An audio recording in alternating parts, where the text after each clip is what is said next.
Bonjour tout le monde, aujourd'hui pour ce 13e jour du calendrier de l'Avent spécial BD et comics, on va parler de Cap et de Croc. Voilà, le titre est assez simple. Alors de Cap et de Croc, c'est écrit et dessiné par Erroles et Masbou. Alors Masbou est le dessinateur et Erroles est normalement le dessinateur, enfin l'auteur si je dis pas de bêtises.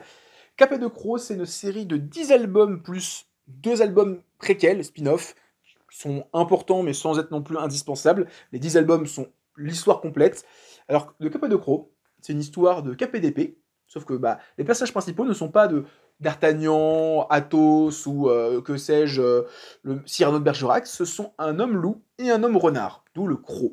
Donc on va suivre Don Lopé de je ne sais plus quoi, et dont, je ne sais plus leur nom, excusez-moi, mais le loup s'appelle Don Lopé, il a un nom à coucher dehors, et un renard, dont j'ai oublié le nom aussi, et donc qui sont de gentilshommes qui se baladent dans une sorte de Vénice, si je dis pas de bêtises, et il va y avoir tout un délire de chasse au trésor où en fait on leur parle d'une pierre de lune, ils vont donc partir sur le nouveau continent pour chercher un trésor magique, et ça va partir un peu dans le délire de science-fiction avec des aliens, etc.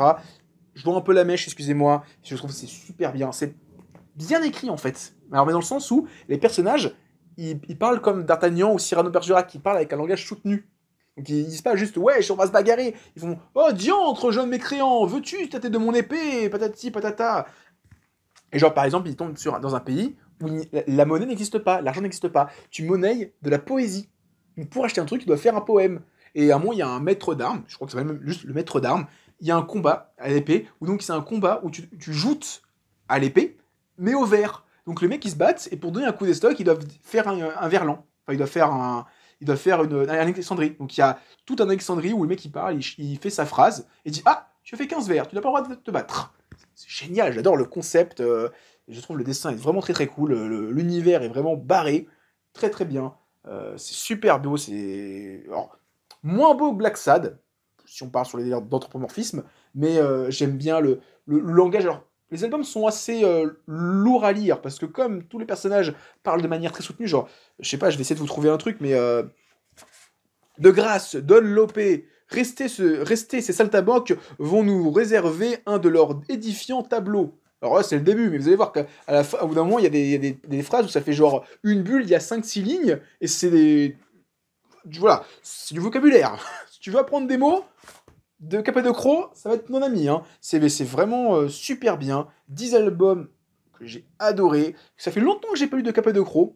Je pense que dans pas longtemps, je vais me les relire parce que ça, même là, j'ai envie de relire Cap et de Croc tellement, en parler, ça me fait envie. Vraiment, ce calendrier, il va me foutre un peu dans la merde pour tout ce qui est mes futures lectures de manga parce que là, je perds un peu de temps. Mais en tout cas, Cap et de Croc, je vous conseille, c'est très très bien, c'est bien foutu. J'aime bien, j'adore Cap et de Croc.